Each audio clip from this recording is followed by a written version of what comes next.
Good evening, everybody. I'd like to welcome you all to tonight's hustings for number 1 district in St Brelade. It's good to see so many people. I've been to a couple of other hustings around the parishes where the turnouts have been quite poor, so it's good to see so many people turn up and show an interest tonight. Just so everybody knows, although I've stepped down as electoral administrator in the parish, I've been asked by the candidates to chair tonight's meeting, and I've been happy to do so. What I would like to do, though, is just run through how the proceedings will run tonight, just so everybody knows exactly what the rules will engage by tonight. Each candidate, once I've gone through this brief presentation, each candidate will be given 5 minutes to deliver their presentation, and they'll be given a 30-second warning bell when they're coming towards their end of their speech. We will then, once we've been through each of the 3 candidates, we will then open the floor up for questions. All I ask is that the questions are to the point. Please don't name them individual candidates. Really want questions that all 3 can answer. And please, no speeches. If you've got a little bit of context to your question, fine, but we don't need extra 5-minute speeches every time we have a question. Each candidate will be given 3 minutes to answer their question, and again, with a 30-second warning bell after 2.5 minutes. We're going to aim to have the last question. That's if we don't dry up, which I hope we won't. Hope to have the last question around about 9:15. That'll give the candidates just under 10 minutes to answer. And then right at the end of the meeting, each candidate will be given 60 seconds to sum up. We have drawn lots to see who's going to go first, both at the start of the meeting, at the end of the meeting. And the privilege of going first goes to Angela Jeune. So I'm sure somebody will count her down or is ready to go. We've got the parish secretary on the bell. The parish secretary's on the bell. And when we get to the questions, I'm very fortunate to have John Trafford, who will go around with the mic tonight and pass it to you. And if you can wait until you've got the mic before you give your question so that we can hear. Also, if you're going to ask a question, could you just give out your name as well, just so we know who you are? And I think just at the start of the meeting, if we could just ask those that are resident in number 1 to ask questions at the start of the meeting, and then if we run out of questions from people from number 1, I know there are probably 1 or 2 people from the other district, then by all means you can ask questions towards the end of the meeting. So I shall ask Angela if she is happy to do her speech. Thank you. Good evening, everyone. I'm Angela Jeune, born in St Saviour, née Curragh. Though my family roots on my mother's side, the Pinnell, go back to the mid-1800s in the district at Signal Cottage, Noirmont. I was educated in New Zealand and attended Wellington Technical College, where I did the commercial course, shorthand typing, bookkeeping, commercial practice, etc. I've been married to David for 45 years, and he has always supported me in everything I have done. Even in the days when we got married, we realised that achieving our aspirations would be very difficult in Jersey, so we moved to England in 1970, where I trained as a registered mental nurse and then a registered general nurse at Guy's Hospital. I had a wonderful career in the NHS, including senior management level. I was very privileged to have worked with world-renowned specialists at Guy's and St Thomas's. In 1989, I moved into nursing informatics at St Thomas's and then to South West Thames Regional Health Authority Regional Computer Centre. I had an area of responsibility for child health and community systems involving all disciplines such as community medical officers, health visitors, district nurses, school nurses, community psychiatric nurses, and covering an area of southwest London, Croydon, across the Downs to Chichester and Worthing, into Hampshire, across Surrey, and back to southwest London. At this time, with medical and nursing informatics, I was involved in many European and international groups. European Workshop on Open Systems, European Federation of Medical Informatics, and the International Medical Informatics Association. I presented papers and/or chaired meetings in Australia, Canada, Portugal, Greece, Israel, Vienna, and the UK. I was a member of the British Computer Society, Nursing Specialist Group, and the list goes on. But that is all history now. However, I have kept up my dual registration on the United Kingdom Central Council Nursing Register. I returned to Jersey in 1993 and set up home here in Brelade's number 1 district. I am pleased to say I have now knocked on all the doors that I could find or access and left my leaflet, and if for some reason you haven't received one, then there's some on the seats. I do hope you'll read my leaflet, where you'll find my contact details and website address. My website will give you even more information about me. I had the privilege to be your representative in the States Assembly between 2008 and 2011, though I was not re-elected in 2011, and that is democracy. I have had a very enjoyable 3 years getting on with my life. I have trekked in Nepal. I have sailed the Atlantic in ARC 2013, never having sailed before. And I have had lots of other adventures. So you may well ask, why am I standing again? The answer is simply I was approached by a number of parishioners over the past 3 years to stand again. And as I strongly believe in democracy, I made the definite decision to do so when the current Assembly chose to have a public referendum on a question which they had set and then chose not to respect our answer. To then use excuses as to why they didn't accept the answer is totally unacceptable. If elected, I will do all I can to bring about binding referendum. Other jurisdictions have no problem with it, and I see no reason why Jersey can't do the same. You, the electorate, do have a voice, and it should be heard.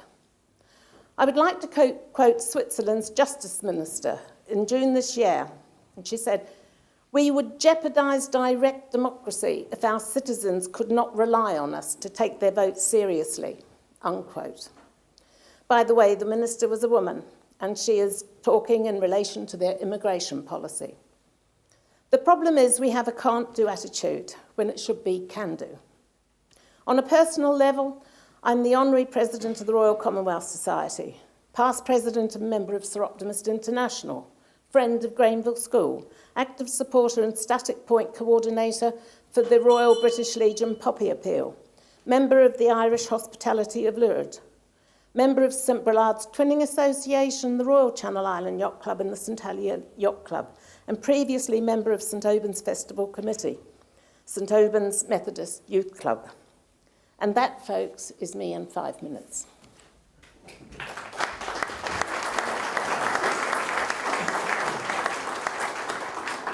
Thank you, Angela. If I could ask Mike to present his speech. If this works or not. Mr. Connétable, ladies and gentlemen, good evening. My name is Mike Jackson. I served as Connétable of this parish between 2005 and 2011. I've always stood under the banner of assured stability and traditional parish values.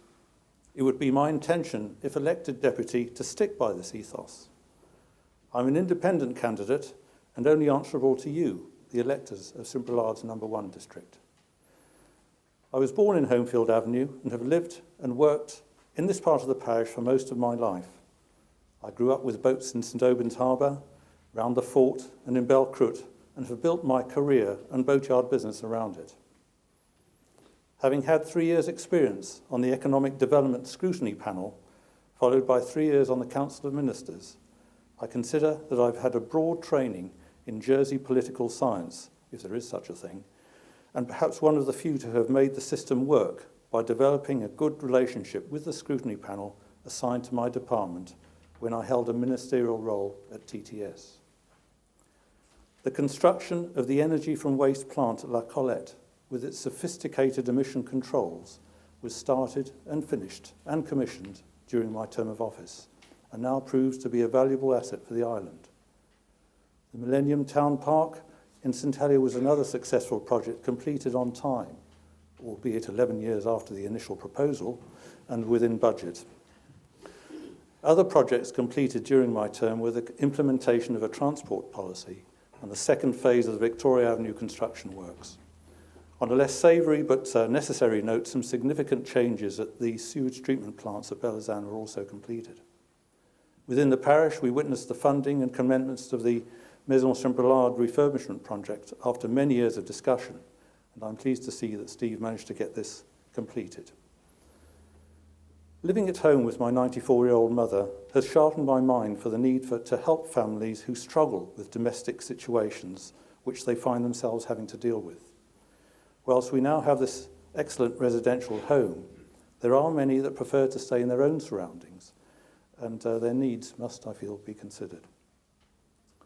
St Albans now has the best bus service in the island. However, I believe we need to enhance the night services so that there aren't people hanging around for half an hour after their night out and causing disruption. I also think the portlet service could be better. There's a significant population on La Route du Noirmont, and they shouldn't be ignored. The enhancement of our present curbside rubbish collection to include recyclables is a service I feel is long overdue, and I shall be encouraging its implementation. However, the reality is that there is a cost to this, and the practicality of keeping several receptacles in a small flat is something that needs to be considered. A few years ago, we saw the parish fund and put an entry into the European-wide Entente Florale competition, and I was pleased to be involved with the team in bringing back a gold award to St Brelade, and I'm all for supporting horticulture in the parish. There's much benefit to be derived for the parish from its association with Granville on the Normandy coast, and I actively support the Twinning Committee activities. I'm aware that the honorary police system in Jersey is going through a challenging period, and it's becoming evident that much work needs to be done to stimulate recruitment to the traditional backbone of parish life. I've certainly enjoyed my duties as a constable's officer for the last 2.5 years.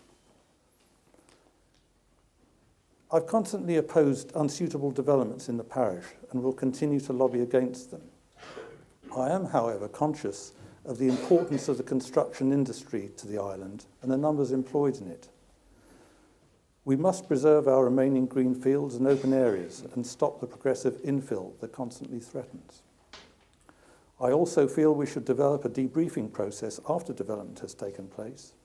It seems so often that we don't learn from previous mistakes, and they are regularly repeated. There are some good developments and some not so good. We have the best beach in the island in St Brelade's Bay. We must stick to a proper development plan if we are to preserve its character. I believe we should give more encouragement to small businesses, whether they are new startups or existing ones. Let's face it, if every small business in the island took on an additional member of staff, we wouldn't have an unemployment problem. Ladies and gentlemen, that concludes my presentation, and I look forward to answering your questions in due course. Thank you.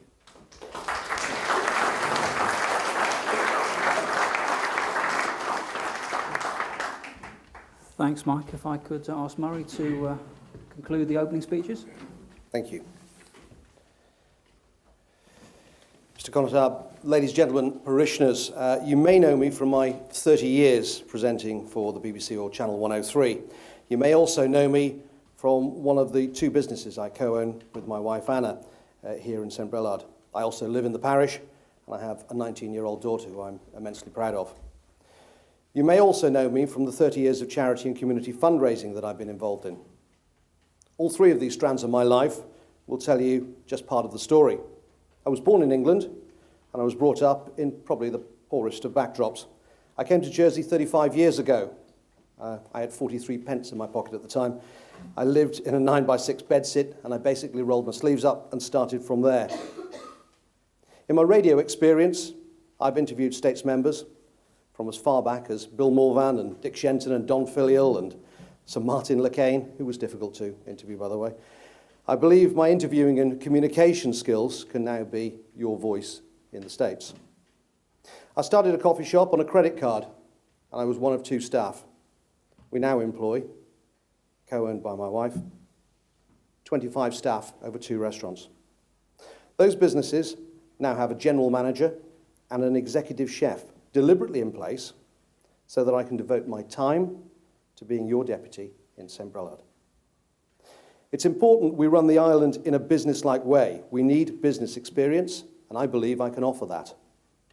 In my community work, I've been involved in the annual radio auction for over 25 years, assisted on Great Ormond Street Appeal 1 and 2, cycled twice across Mexico for Jersey Hospice, and then negotiated, along with Steve Ellie and Condor, the Dragon Boat racing for them. 12 years on, they are still benefiting from that. I cycled around Jersey 10 times for 10 local charities.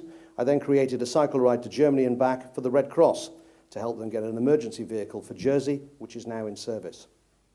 Variety Club, Teenage Cancer Trust, Jersey Asthma, Help a Jersey Child, MenCat Jersey, Headway Family Nursing, Shelter Trust. There are almost 50 different charities and community projects that I have worked on personally over the last 35 years. I was even an ambassador for the Girl Guides. Yes, there have been millions of pounds that have been raised, but what is relevant to you right now is that I improve people's lives and I get results. So why am I standing for deputy? Not only do I care about our parish and our island, I believe I'm capable in representing you fairly, honestly, with passion, and with some energy. I look forward to always visioning and looking forward. That's what I do. Positive options. I have vision. Sometimes when I look forward and that vision, it's not too pretty. For instance, we must finally grasp the issue of parking in this village. We must protect, enhance and soften this beautiful district as well. And we must ensure the lifestyle that we all enjoy is peaceful and safe. Our island needs a healthy economy. It's essential. Small business needs government support right now, and so do our unemployed. Tourism must get off its knees. I know many of you will remember those halcyon days when there were tourists everywhere. It's changed. But it's not all over. There is a huge potential for growth, and there is incentive as well to get tourism off its knees. I believe we can do that. The education of our children must be invested in properly. We're living longer, by the way, just so you know, which is good news.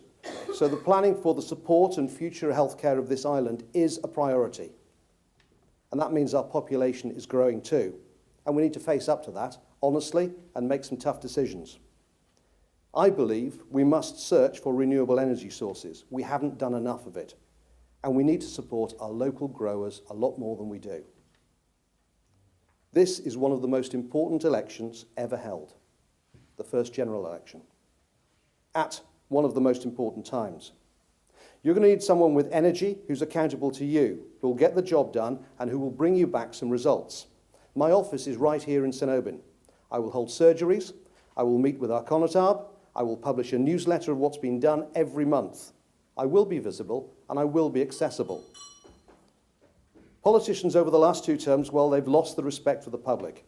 They've been out of touch and the public have become disengaged and, quite frankly, disinterested.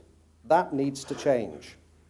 You deserve a better standard of politician. You deserve to be represented by someone, well, with some oomph, someone with some passion, someone with some drive.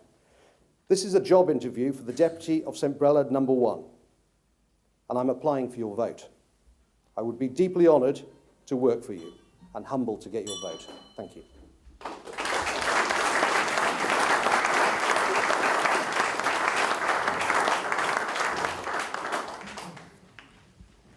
Well, I thank all 3 candidates for their opening speeches. We're now going to move into questions. Like I say, I've set down some criteria.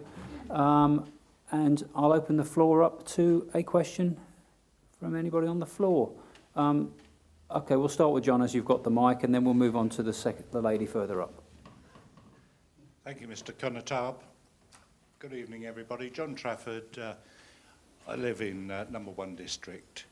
Can I ask Murray, in particular, what he intends to do? John, could I just say, can you ask all the candidates the question rather than individual? Can I ask all the candidates what they intend to do that hasn't been achieved in the past by deputies, bearing in mind they're up against, 51 others in the States? Thank you. Okay, we'll start off. We're going to rotate order. So if I could, I'll talk a little bit while Angela's thinking, and I'll ask Angela to answer that question first. Oh, right, sorry, I thought I was going to say that. Right, what hasn't been done? I think the first thing is I intend if elected, to ensure that we have binding referendum.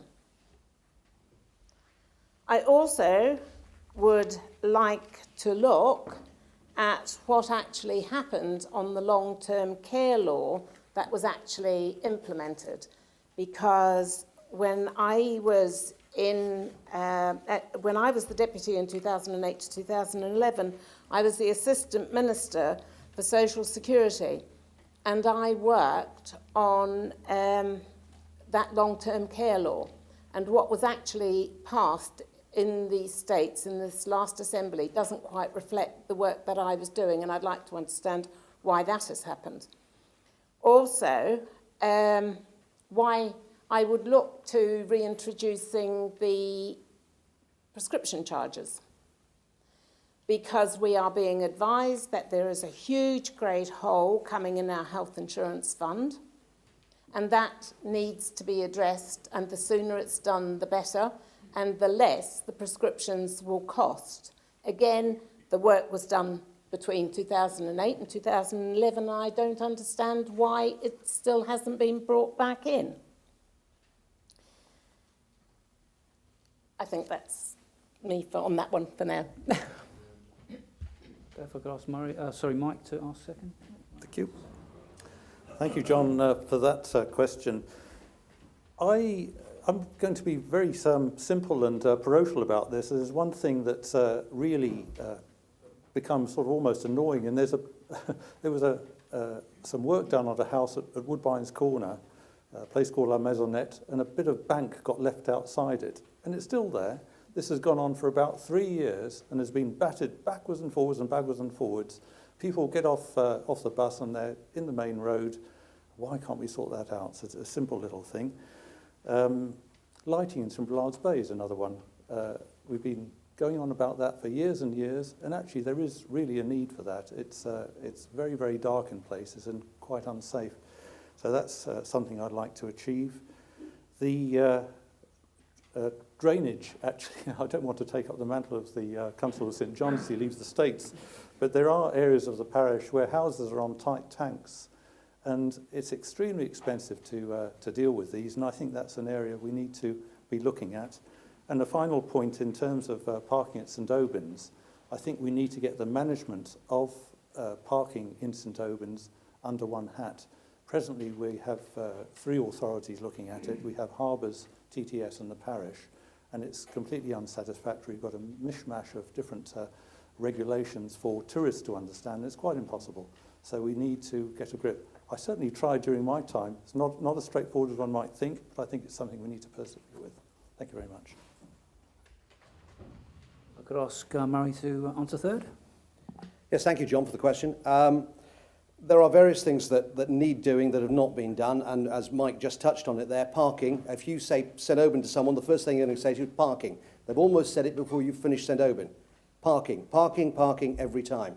And yet it amazes me that term after term, whether it's Conatab, whether it's deputy, time after time, yeah, we're going to try and do something. I've seen no change whatsoever. Yes, they have been under 3 different controls. They were under 3 different controls when some people were TTS minister, and they're still under 3 different controls now. They need to be brought under one control, and they need to be done quickly.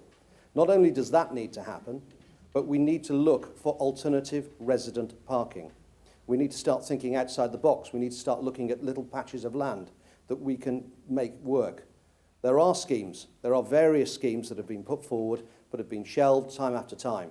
And we need to just open those back up and see if just one of them is viable. There is a little bit of land just above Lucas Brothers. It may or may not be up for lease. If it is, there might be some build, operate, transfer, whereby one company builds it, operates it until they've made their profit. 5 years to build it, 5 years in terms of cost, and 5 years in profit, and they transfer it back to the parish. It doesn't cost the parish, but we end up in 10 years' time with a car park that we've been using for 10 years for maybe some of our residents that haven't got their own parking. Have a lottery for it. Have a standing order that's paid every month. It could be there. It could be down at the end of the yacht club. There could be some parking down there that we can put to residents and maybe use it for parking in the summer, and then in the winter when we've got more parking available because no one is coming down to the village, possibly, just possibly, that could just be for dry dock down there. There's a scheme that was funded by a local resident actually to this district to have a look at the engineering of widening the harbour arm, so that just like Gorey, you go down it, you turn on a mini roundabout, you come back in Chevron Park. It means some work to the harbour wall. It might or might not float, but float is probably the wrong word. But at least we should try and explore some of these things, and I just see that we have not been exploring these things for so long. Above all, as deputy, and the question was, what would you do as deputy that's not been done? I think you need a deputy that's going to work with the Conotab. And I think when you're voting for who you think the deputy is going to be, you want a team that will work together. And that's my answer. Thank you.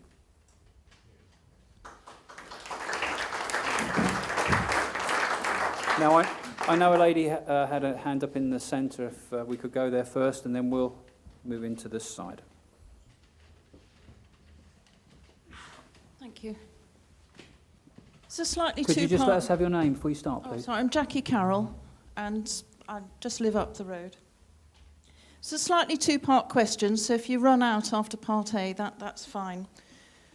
I'm concerned locally about how you're going to safeguard our coastline, and that means in terms of living environment for people around here, but also the environment in terms of our ecosystem. And that then touches on what will be your views on renewable energy around the coastline, if any. Thank you. Thank you. Well, if we start with Mike on the second question, please. Thank you very much, Ms. Carroll. How to save the coastline? Well, effectively, if we're talking about building and planning issues, I think it is a part of planning's policy to save the coastline, and we need to ensure it's adhered to. Very often we see evidence that that doesn't seem to be the case, and I think we really need to press hard. As a nautically inclined person, I come from seaward very often and see not very attractive sites on the coastline, so profile is all important. In terms of the ecosystem, well, yes, I think we've seen developments coming through now which are far more eco-friendly than we had, should we say, 5 or 10 years ago. And I'd like to see a continuance of that policy. And I think we'll reap the benefit in future years. In terms of renewable energy, well, we have two sources. We have wind and we have sea. We have strong tides around here, regrettably not as strong and concentrated as they have around Alderney, but we need to continue work on sea tidal-driven turbines to be able to get the benefit from those. I'm not sure about wind turbines at sea. Certainly the French are heavily into putting or are researching putting wind turbines between here and the French coast to the east of the island. The risk is probably aesthetic. I suspect we'll probably end up going that way. And if they, as we tap into the French grid, I suspect we'll get benefit from that. Thank you very much. Murray? The environment. I think it is important that if you go back to the 2008 report, Keeping Jersey Special, one of the things that came out of that is the three-legged stool effect to make sure anything is viable. It must be economical, it must be socially acceptable, and it must be environmental. And I think we should make all decisions in the States based on that. And if one of those legs is not there, the stool is going to fall down. We need to make sure that all of those are taken care of. It's more important than ever. We don't have much land. We all know that. It's really important that we look after it and that we cherish it and that we value it. And I agree with Mike. There should be a very, very strong planning policy to do with anywhere around our coastline. We have a very excellent wetlands area of Ramsar. We need to extend that and we need to protect it and we need to be proud of it and we need to show it off. Tidal power, it's being talked about in the Alderney race more than anywhere else at the moment, where there is certainly a great deal more running through there at a great deal more speed. Guernsey seem to be up on it, so do Alderney. We need to be part of that party, and we need to be joining in with that as soon as possible. Wind power, there are some monitors actually on the Minkies and the Echo-Hosts, and they've been out there for some time. They were put out there about 3 or 4 years ago as part of state's policy to measure. The results are due in, I think, sometime this year. We need to check on those to see whether it is viable. But of course, then we have to put up with the big decision of whether we should actually put wind turbines on one of the corners of our beautiful coastline. I think that's going to be a tall order on wind turbines. But tidal power, I think, is certainly something we should be part of. Saving the shoreline, SOS, it's got to be something we all should be doing. I also think that we need to look inwardly at ourselves. If we're talking about environmental issues generally, would you believe that in the UK, 17 million computers are left on overnight? I picked this fact up the other day, yeah. And if you switched all of those 17 million computers off, it would be the equivalent of taking 245,000 cars off the road. Makes you think about the fact that we don't do everything we say we should be doing. We should be insulating our homes a darn sight better than we are. And there is a heat loss map that you can go onto on the States of Jersey website, and you can zoom in on your own house and see how effective it is. Save a bit of energy yourself and help the environment at the same time. There's lots that we can do. Finally, we're in the sunniest part of the UK. I was in Stockholm last week, and I tell you, they've got more solar panels in Stockholm than we've got here. That's an outrage. Thank you. Thank you. Can we, we'll move on to our, oh, sorry, I forgot Angela. Sorry. I'm getting carried away with myself. That's okay.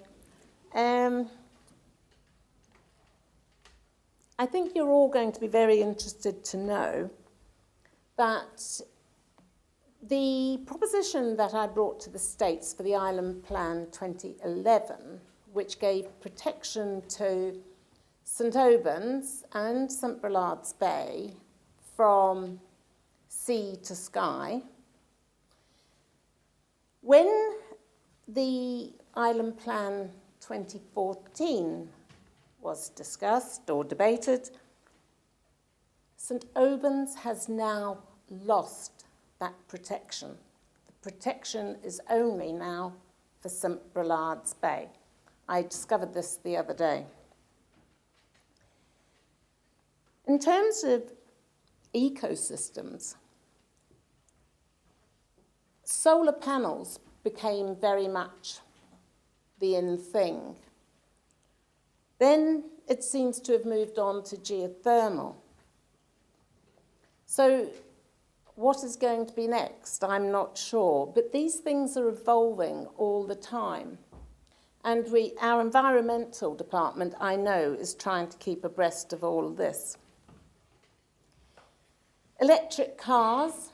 We have a huge amount of cars in Jersey. Per capita, I think we're one of the highest in the world. And therefore, the use of more electric cars would be a good thing. However, they're very expensive to purchase in the first place. But running them, you can actually, is very cheap. Renewable energy.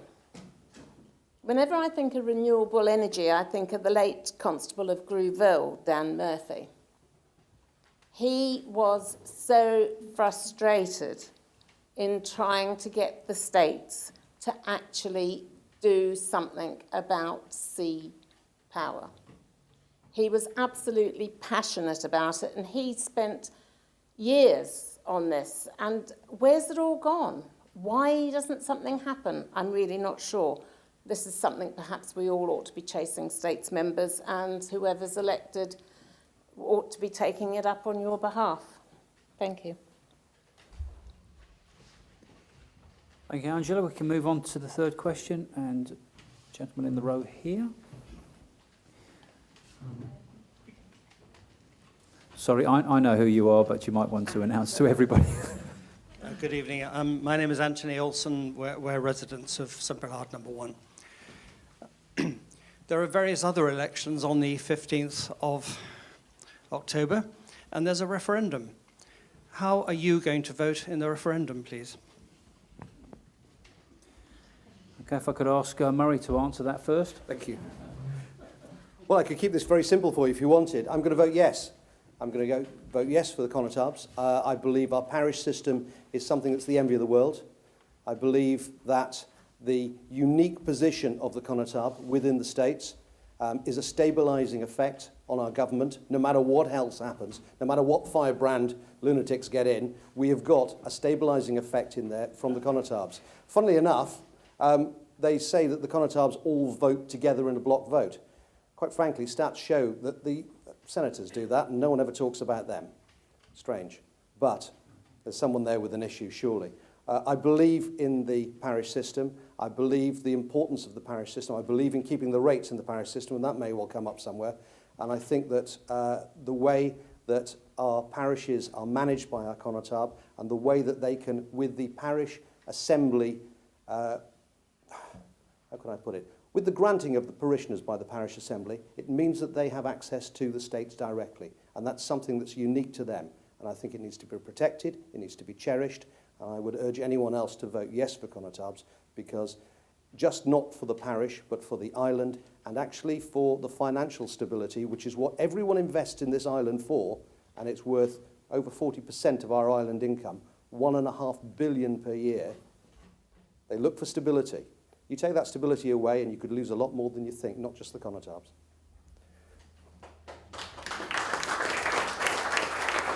If I could ask Angela to answer this second.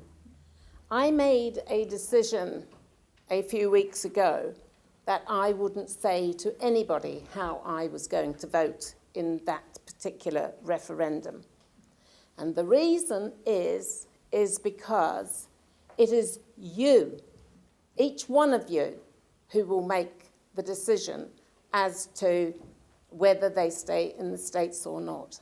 And for me, the most important thing is that whatever you say sticks. It is absolutely respected. So it is your decision. Thank you. And Mike? Thank you. I believe, ladies and gentlemen, that the referendum question being asked actually risks great damage to our island and parishes that I, for one, will be voting yes on this occasion. The consequences of voting no need to be thought through, particularly the effects on parishes such as this, as others. Questions will arise as to whether the constables will be paid by the parish and the consequent need to increase the rate. Should this be agreed by a parish assembly, which could easily happen, the question then arises as to whether the centeneers should be paid, and maybe the roads committee. So before long, we would see the whole honorary system fall apart. I have a suspicion that having to pay for a police force would far outstrip the present costs presently paid by the states, but in practice funded by all of us as taxpayers. Alternatively, one could say that the proposition or the position will revert back to being an honorary one, but I suspect it might become quite a challenge to find suitable individuals willing to take up the position. There are just so many variables with regard to our parishes and the individual elected as constable and the way they operate and manage their states and parish work that it's difficult to compare one parish with the other. All parishes have a secretary, and the larger ones administrative staff to deal with rates, driving licences, firearms permits, dog licences, etc. So the constable isn't obliged to be in permanent attendance. I honestly feel they have got time for state's work, and how they deal with it is really a question of time management. My view is that if you take the 12 constables as a whole and look collectively at the work they do, then we would undoubtedly be the poorer without them in the states. Another point, actually, remarks regarding the fact that in this election 11 have been re-elected without opposition is to me unsurprising. The spectre of a no vote and the prospect of 3 years in the States without a clear mandate is certainly unattractive to many. Thank you very much.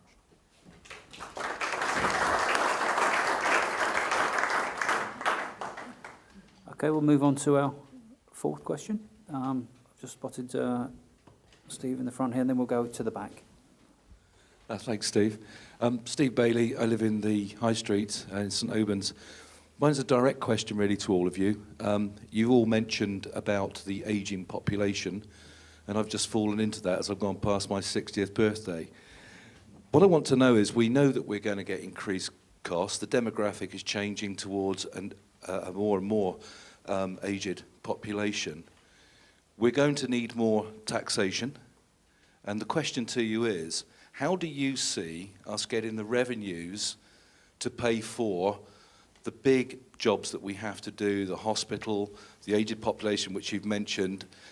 And please don't use the word fair taxation. Is it going to be through GST?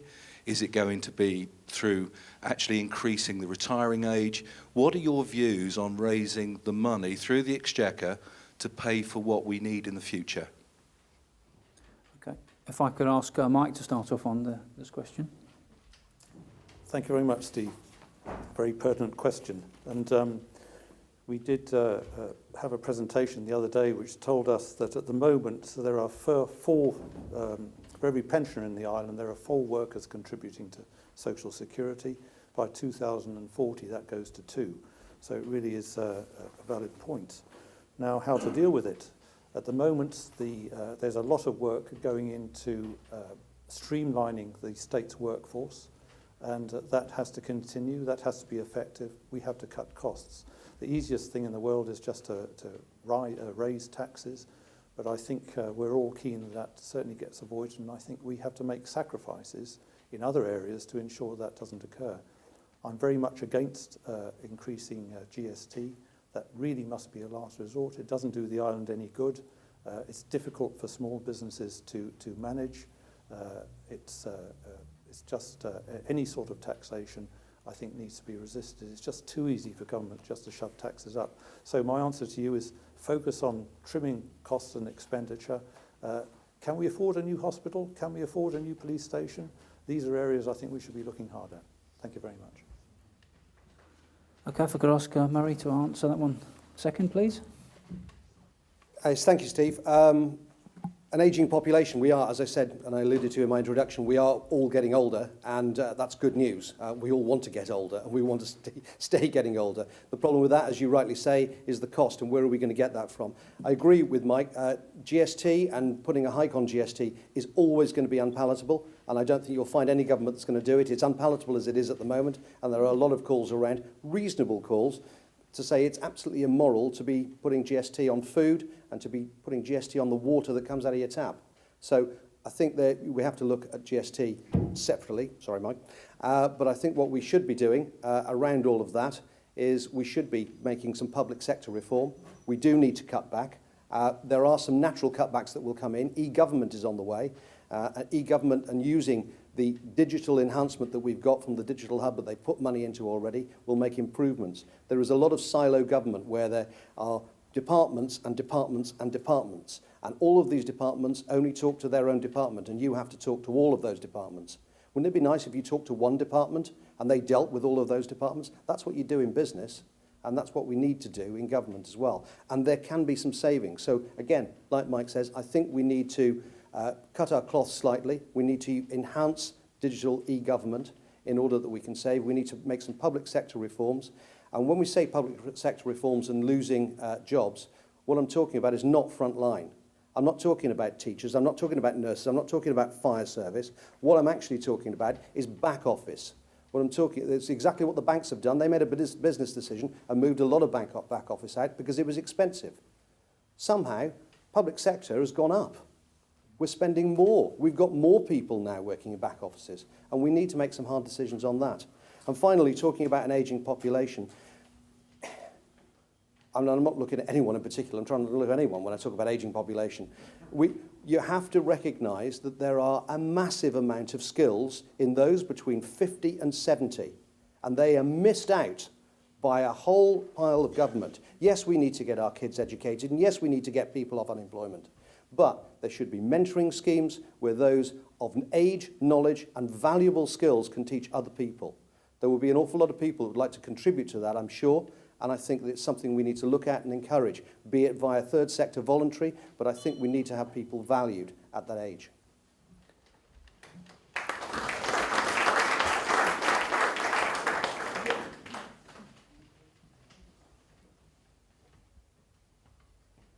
Yesterday, I attended a presentation where we were told that the staff, if I have written it down correctly, the staffing costs of state's employees is 350 million, with an income to the states of 750 million. That is a lot of money.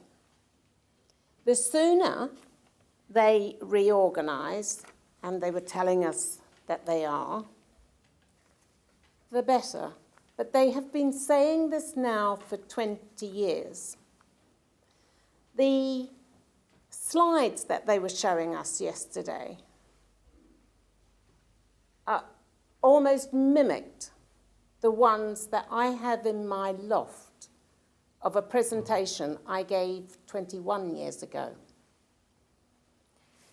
So, correctly, we need to look at where the government is actually spending its money, and as has already been said, we can save. We do not need to always be putting extra on you, extra costs on you. The third sector, the states became very engaged with the third sector some maybe 5 years ago. And they are working to actually see how much other organisations can offer, particularly when working with the elderly. And most parishes are now doing more in what they can do to enable people to stay in their home longer. It's certainly financially more attractive for both the states and the individual if they can stay in their home. And the long-term care law, which all taxpayers will start paying for come January, that in itself has a lot of facilities, which means that the monies will be there. They already have some to get it going. It started in July. So there shouldn't be too much need, because of the ageing population, to be increasing taxes. Thank you very much. If we can move on to question number 5. If anybody did see a few hands up before. There was a lady, I think, had her hand up at the back, but if she's not got it. I've got a sleepy boy on my hands. Okay, do you want to? You ready to ask your question? Okay. Okay, we'll get the mic to you. Okay. Try not to sing. Rebecca Lawrence, was it? Yes. We've heard wonderful things that all the candidates have achieved over the past, projects that they've started, seeds that they've sown, things that haven't progressed and haven't actually happened. But these things needed to have started at some point in time. And I just wondered if the candidates had a chance to dream, to dare to dream, perhaps big, really big, perhaps doesn't actually cost anything, but what would their dream for this district be? Wow, that's a question and a half. Okay, well, I think Murray, you can answer that one first. Thank you. Okay, dare to dream. Let's go mad, shall we? Let's go crazy. Run with me. Come on, let's go with this. It's not set in stone. Thank heavens for that. Let's go wild in that case. If you're going to dare to dream, let's pick 2 for you to start with. We want to educate our children better. We want it to cost less. Wouldn't it be fantastic if we had a university? They're already talking about one in Guernsey. It's going to be up and running privately next year. We're missing the boat on this. We do have degree courses already at Highlands. They're doing a great job with it. We could have more of those. But as a university town, we'd be bringing in people from outside. We'd be charging people instead of our kids getting charged to go to university. That would help a great deal. That's daring to dream. Why don't we just have a hospitality hotel which is run where people get the skills to work around the world. We're known for our food. We're known for our hospitality here. It would help the tourism industry. Why don't we have a designed hotel where everyone in it is a student, with experts coming over? You can bring over your Gordon Ramsays and your Jamie Olivers and everybody else. Let's make that somewhere where people want to come and sign up, so they get a certificate from Jersey saying that they're the best in hospitality. And that would do a great deal for us. If you want to do it on a local scale, I'll tell you something that I've always wanted to do, and it's something that I would like to bring in if elected, and that was to have a St. Brelad's Community Trust. Have an independent set of trustees. Let's have a community trust for St. Brelade, so that people within St. Brelade, if they are in need, can get help from the trust that is run in this parish. so that there is a set of trustees, we can evaluate the needs as they might be, or they could be community projects, and that we can fund it, and we can apply for funding as a community trust. That would help this district. There you go. Just a bit of daring to dream. Oh, and a Ferrari for me.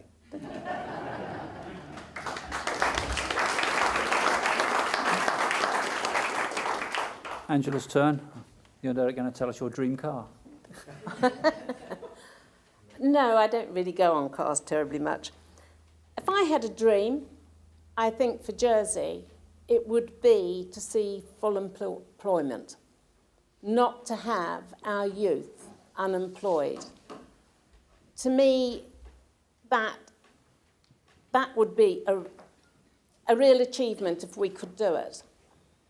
And if I have a dream, it's probably that to make jobs that appear to be not cool to young people now, like the hospitality and construction and things like that, to get our young people to achieve life, to understand that life isn't just about finance and banking and IT.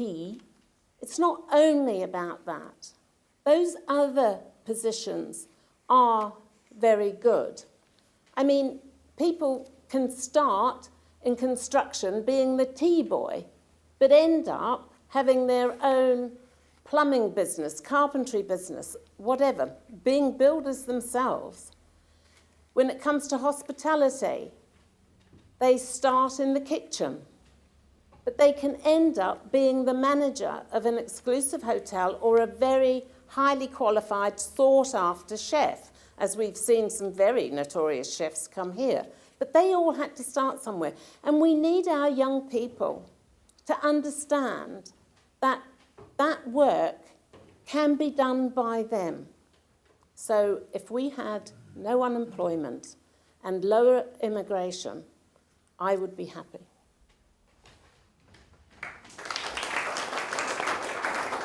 And finally, Mike. Well, to get very local, my dream would be to create an underground car park in St Albans. Don't even dare think of the cost, but these things do become more achievable as time goes on. A second one, in the hope that one might not fill up the other, would be to actually make a wet dock in St Albans Harbour. It has been spoken of. It doesn't have to be full up to the brim, but it wouldn't be unachievable to have the tide in the lower part of the harbour for most of the time. And I think it would be a great attraction touristically, aesthetically, and I think it's something I'd like to see done.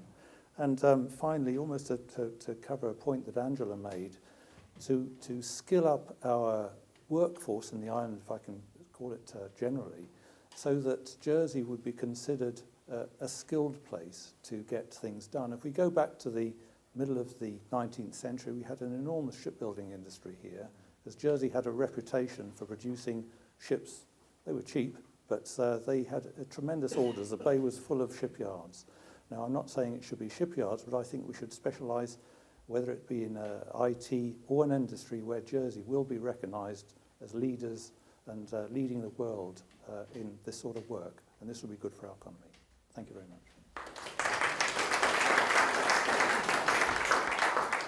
Okay, we'll move on to our next question. If anybody's got a question, I'd like to. The gentleman at the front here had a question I think he wanted to put.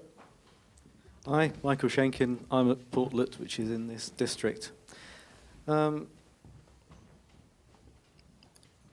Income tax seems to be the holy grail of Jersey, and that the Treasury will never countenance sort of increasing it above 20%. Most candidates in this election have given a commitment on GST, generally saying they won't support a rise in GST. And if the Treasury doesn't go after income tax, the next logical, easy squeeze for them is going to be social security contributions, whether it be the cap for high earners or be the contributions made by employees and employers.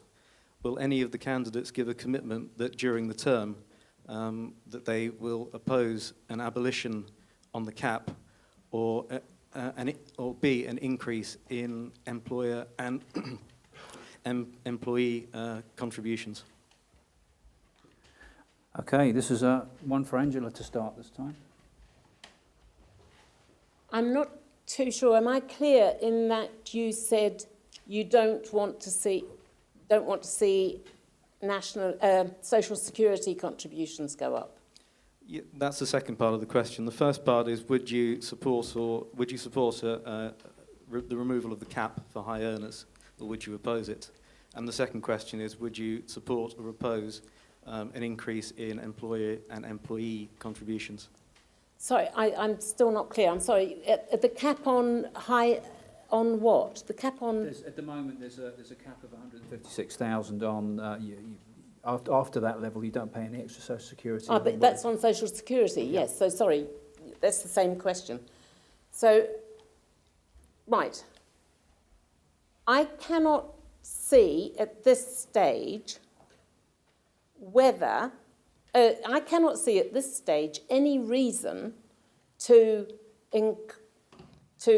remove the cap, because to date the states have not shown that they have made all the efficiency savings that they can. And until they have demonstrated that they cannot actually reduce their own costs, I cannot see why it should go onto the population. Okay, Mike, please. Thanks for that question. I think, first of all, one has to emphasise we've got to reduce costs. That's the easiest thing, is always for government to do.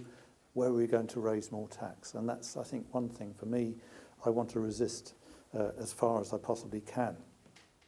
And I suppose if you sort of take it in order, yes, I think I would agree to the removal of a cap prior to raising social security contributions.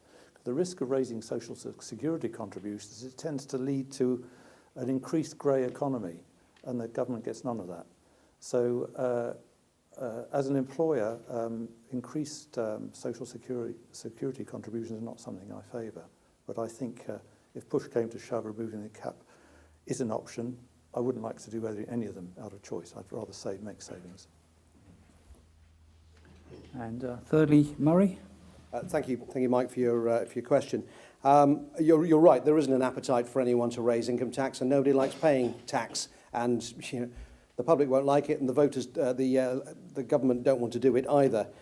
We do have to look at some of the other taxes. Property tax is a real ugly word at the moment. There is a consultation document that's out at the moment, which in most of its cases frightens me half to death. There are bits in there with the corporation tax where corporates, in terms of property and office property, particularly in St Helier, they're getting away with paying 3 times less than they would pay anywhere else. You have to look at that, and you have to say, if they're not paying corporation tax, they've got to be taxed somewhere.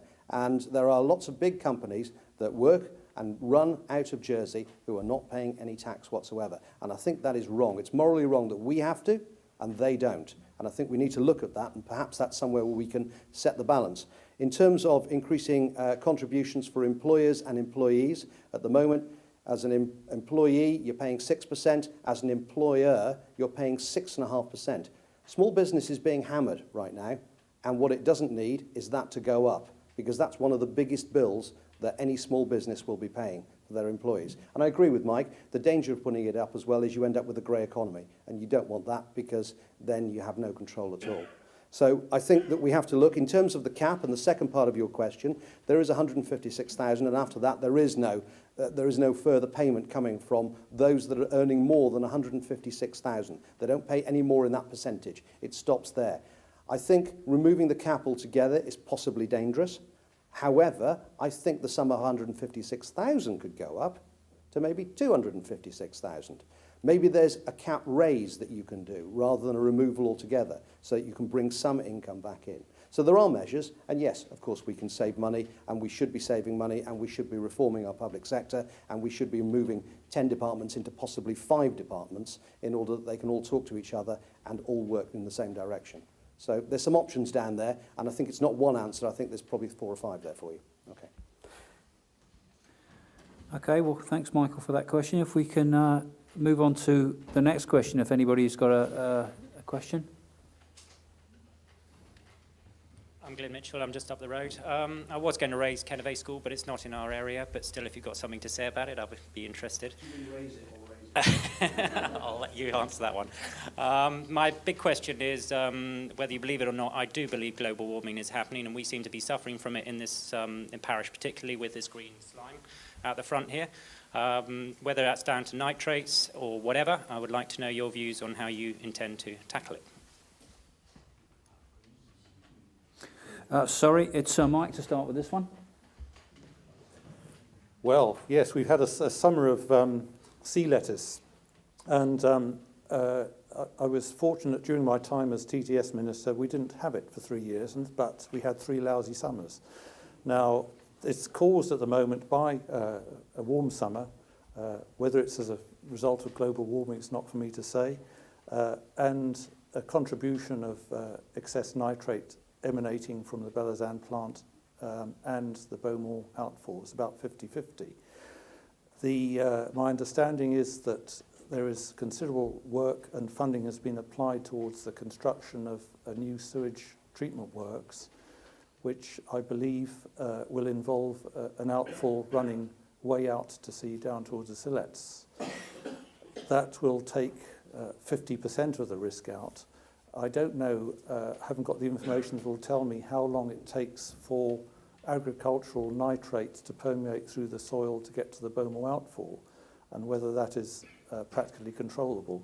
But I think certainly from an ecological point of view, from a touristic point of view, it's something that we need to tackle. Just bulldozing it down to the low water mark is really a waste of money in my view. We need to do more than that. Thank you. Okay, if I could ask Murray to answer second. Yeah, just like Mike, I've seen them going there with a bulldozer and bulldozing it all down to the water, and then, shock, horror, the tide comes back in. Who'd have thought? I know it's probably not as simplistic as that, but it really does frustrate me. It's not the idea. If you're going to bulldoze it, at least take it away, but then where do you put it? There have been suggestions that we start eating it. I've yet to find a recipe for it. And when I do, I should be a very happy man. Until then, I'm afraid we have to tackle the issue. And the issue seriously is that if it's caused by nitrates, then we need to do something about it. It's having an effect on more than just a smell and a bit of unsightliness. We have had good summers, and if Mike gets in, then we'll have bad summers again, so that's a good reason not to vote for him. I'm joking, Mike, I'm sorry. What I do see is that environmentally we have to grasp the environment. It's been one of those things that for year after year after year there's been this sort of green lobby that's been on the side, and I don't mean the bit that's on the beach, where we've kind of looked at it and gone, yeah, they mean well, but really it's getting more important. I believe there is climate change. I believe it is happening right now. Whether that's causing the sea lettuce or not, we have to take environmental decisions, not just here, but globally. And, you know, we have to start somewhere. Maybe we can be the example to other people. We have to do that. We have to watch the nitrates. We have to watch how much chlorine is in our water. I've had a couple of letters from parishioners about that this week that said that the water tastes really chlorinated, more than normal. I've written to Wardworks about it, and they're coming back with some answers. There are lots that we can do ourselves personally, but I think it is up to government to make sure that the environment is an absolute priority. It's where we live, and if we don't have an environment, we ain't going to be living here. So it's important we tackle it. Angela? Kennervay School. It's interesting you should raise that, because I actually made inquiries about it this week, because somebody had said to me, oh, well, they're getting the new school, and I thought, oh, are they? I hadn't realised that. So I actually made inquiries, and my understanding is that no application for a new school has been received at planning yet. In terms of the green slime, I can remember a collection of, whether it was a slime or whether it was brack, I don't know, but that was 50 years ago. And that was in the days when we had lots of families come here in the summer on holiday. And every day, the tractors would go and collect up whatever it was that was on the beach and remove it, not take it back down to the sea line. So quite why we can't have that actually removed and how we dispose of it, well, we could find a way, as we're having to find a way to deal with our ash and all other things. So why it has to be left there, I really don't understand. Thank you. Okay, we can move on to our 8th question, if anybody's got a question they'd like to put. Okay, if you want to, gentleman here. You can have a choice, my first question. Can we'll just wait for the mic, because sometimes people do struggle to hear around the room. Public sector reform or education? Could you just give us your name? Sorry, Auburn Ashbrook. Thank you. Public sector reform or education? Agreed? Okay, if you look at the education statistics, as you know, they're a bit of a mess at GCSE level. And have been for several years. And you saw that article in the newspaper a while ago about that chap, Mark Bolliard, and so on. What would you do about it? So what would you do about the poor GCSE results? Yeah, effectively about what would you do about the education? To improve the GCSE results. The GCSE results and so on. Okay, we've got Murray to answer that one first. Please, Murray. Is it me already? Right. Mark Bolliard at the IOD came out with some very strong and quite inflammatory statements, which I think were really unfair. They really were. And I think he did no justice to our education system. He did no justice to our teachers, who work extremely hard. And he did no justice to the pupils. And I think it was very damaging to come out and say things that he said, and the way he said it, and actually the way it was then reported as well, which I think was shameful. And it's not fair. However, what you've got to realise is our education benchmark is set against the UK.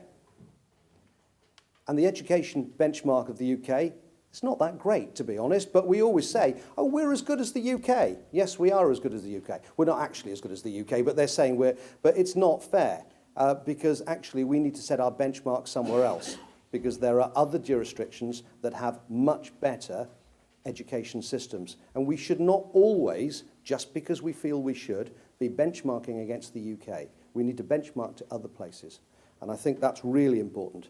As I said earlier on, we need to invest in our children, and that means in a new modernised Le Canave school, possibly on a new site, where it's fit for purpose. We've done the same. I went down to La Rocque School, and they've done an amazing job down there. The old La Rocque School and the new La Rocque School are completely transformed. They're totally different places, and the results are starting to come through. But I think we do seriously need to invest in our schools. I have friends who are now working, who were teachers here, and they're now working out in Malaysia. And the education system they've got out there, and the equipment that every child has got, and the way that the lessons are structured, is completely different. We need to look at other jurisdictions and learn from those that are surging ahead of us. And again, we are working already. Skills Jersey is working with the Education Department and working with Jersey Finance to try and streamline some of our children into finance. Now, I know it's not all about finance, but actually it is the one that is the most productive for the amount of people that work in it, that support the lifestyle that we all enjoy. And last year, the good news was that 310 school leavers or Jersey graduates went straight into Jersey Finance because they had been streamlined, because there are now financial services education on the curriculum. The other thing I'd like to see, and I only learned about this the other week when I was walking around and talking to 18, 19-year-olds, they hadn't got a clue about the states of Jersey, and yet we're asking them at the age of 16 to vote for us. They don't know about the states, they're not taught about the states, or if they are, it's certainly not sinking in, because they hadn't got a clue. They couldn't name one states member, let alone where the states is held. And I think that's something we need to address as well if we're to get a more engaged younger audience. Okay, could I ask Angela to answer? Quite why Mark Bolliard said what he said, I could not understand. Jersey schools have to be seen and compared for the type of student each school has. You can't compare apples with pears. We have a lot of children in our schools where English is not their first language. To say, as many employers are saying, that children are leaving school who can't really write a full sentence and make good sense is extremely concerning. I know that Grainville School has turned itself around quite incredibly in the last 4 or 5 years, or probably 6 now. They are actually in the throes of working with businesses to do a V-Cert in business and enterprise. And that course is due to start in September 2015. The concern I have there is, why is it only starting in September 2015? Why couldn't it have started in September 2014? I don't know the answer, but as this is information I only received recently, considering it's been 12 months, as I think, in the planning, those are things that I would like to address later.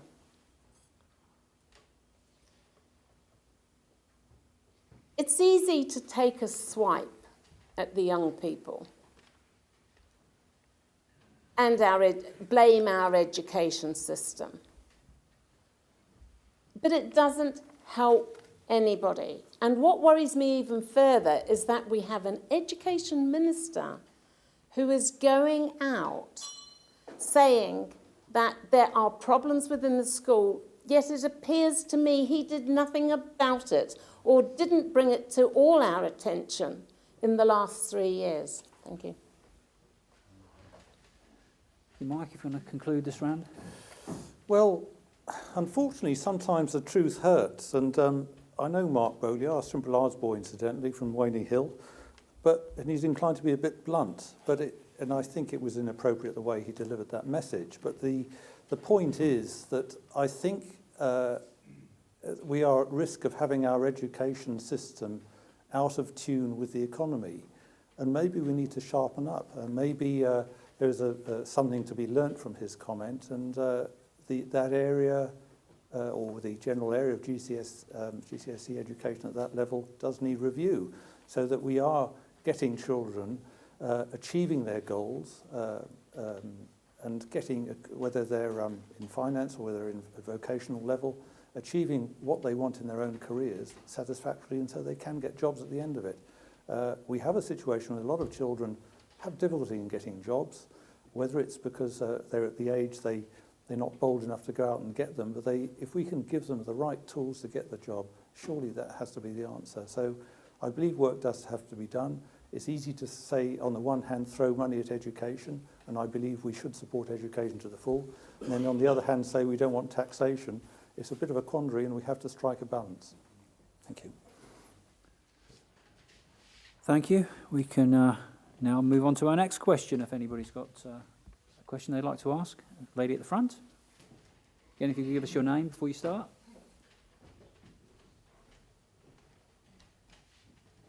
Yeah, I'm Tamara Mitchell and I live up the road.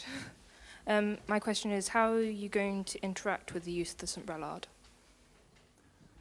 Okay, so how will you interact with the youth of St Brelard's candidates? If we could start with Angela this time.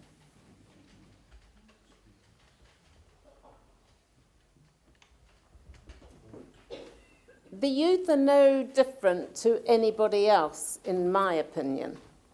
They are another resident within the parish. The youth, I don't know. Young people should integrate with everybody. If they're part of the community, if they see themselves as part of everything, why should they be completely different? I don't know if you're understanding where I'm coming from. When I was going around knocking on doors, if it was a teenager, I would interact with them no differently than if it was somebody, then their parent who was answering the door. It's respecting them as they are. And there's one young lad that told me he was unemployed. And I called by there a few days later just to see how he was getting on. And he and his friend and I had a very interesting discussion around the legalisation of cannabis. I was a much older person. He was very young. But we had no problem communicating and understanding one another. We have youth clubs. We have youth clubs with youth leaders.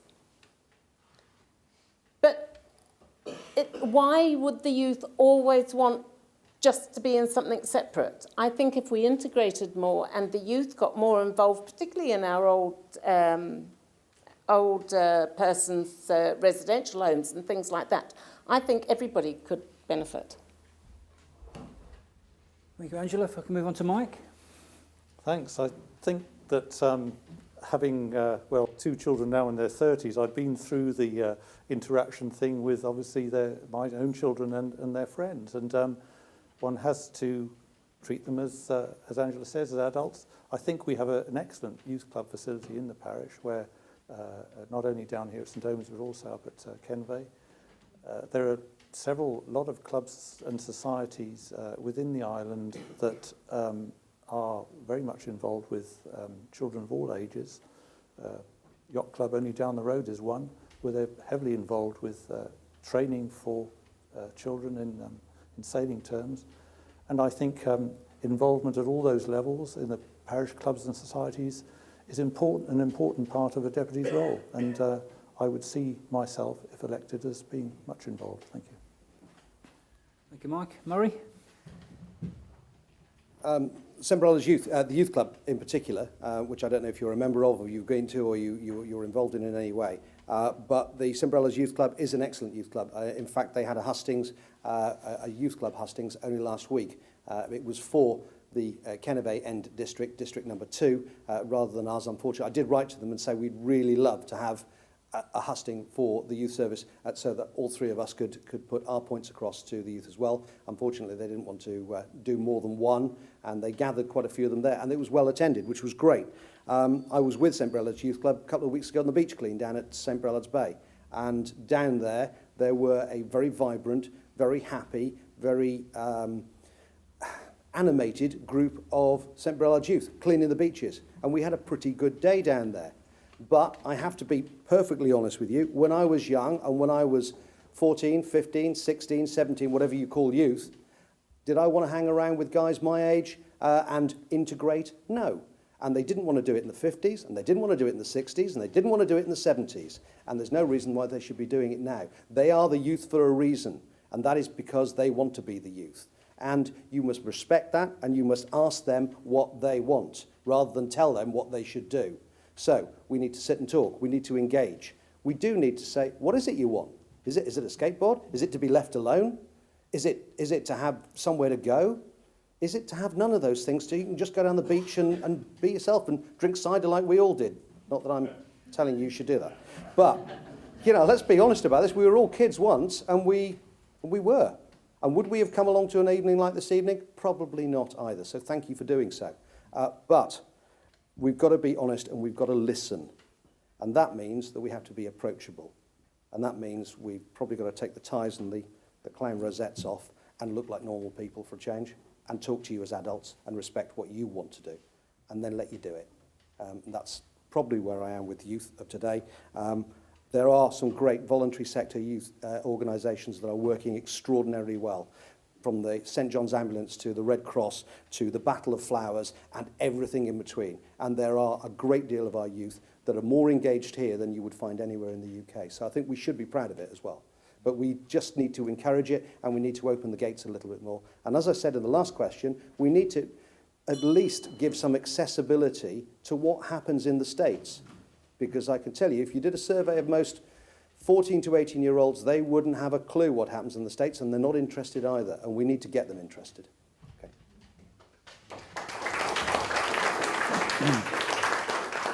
Okay, we've had some really testing questions so far, so has anybody got another one to add?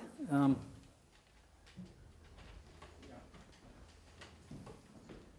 Collinson. Evening, Richard. I arrived late, so if this has been discussed, I apologise. Steve, I was going to ask about doctors' fees. Doctors' fees. Have we mentioned that? Have we mentioned doctors' fees tonight?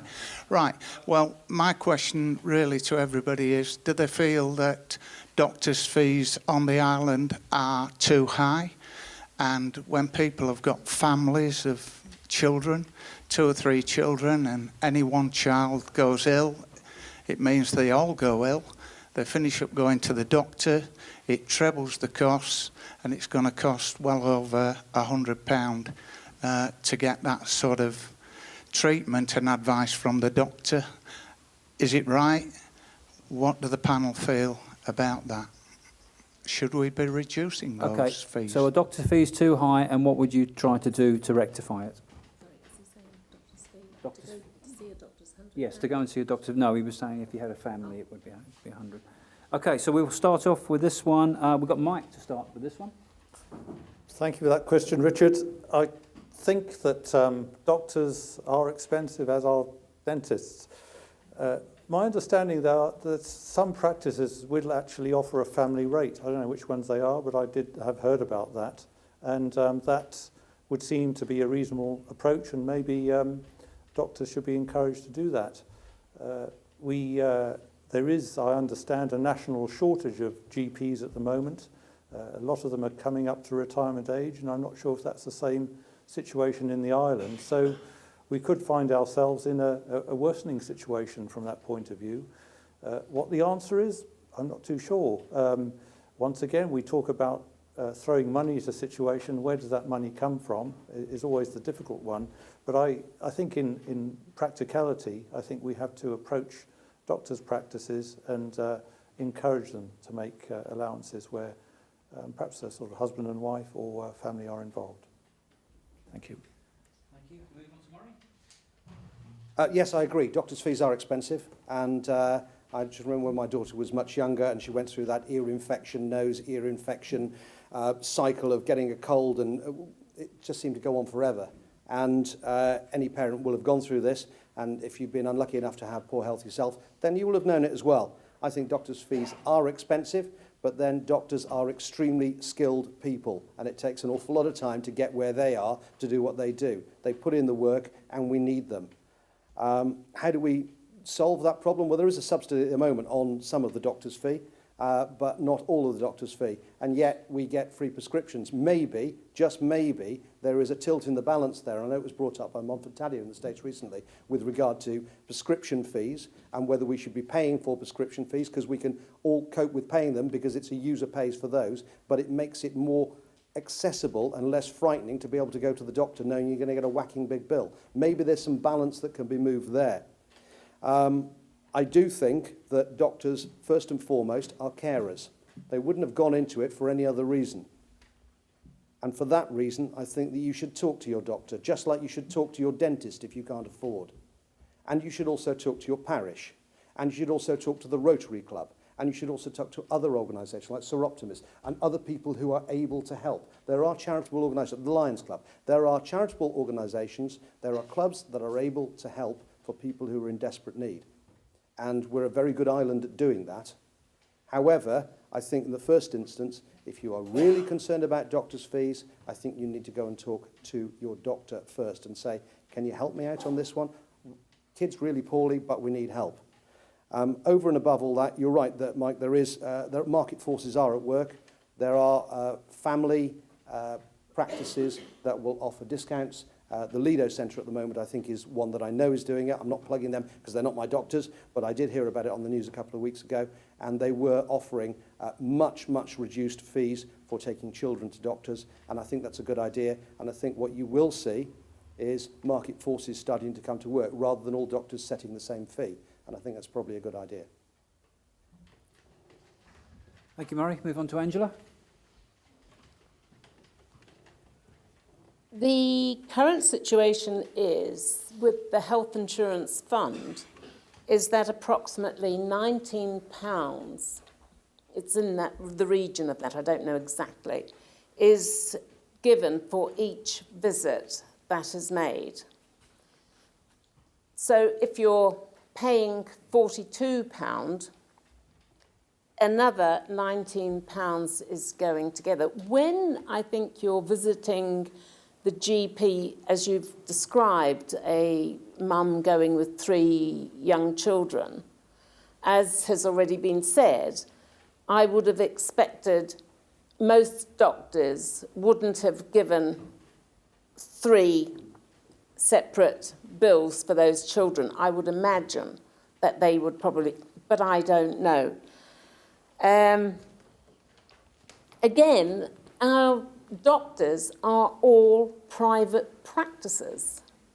We don't have health service practices. But the practices are now getting a lot larger. They're becoming more like medical centres. Whether that is going to facilitate a reduction in their costs, I actually don't know.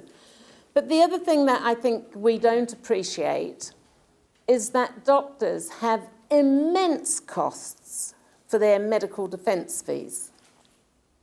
And we do need to understand that as well. But the way our health service is structured, we have private doctors. It is private. And therefore, we can expect those prices at this time. Thank you. If it's all right, can I just make one comment about Brelade being quite special at the moment in what something it's doing with doctors' fees?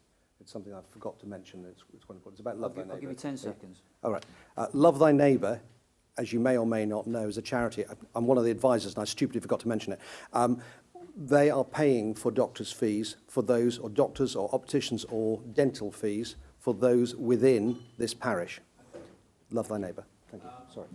Okay, we'll move on to our next question if we've got somebody. I'll tell you, everybody, that's George Baird. Good evening. Good evening.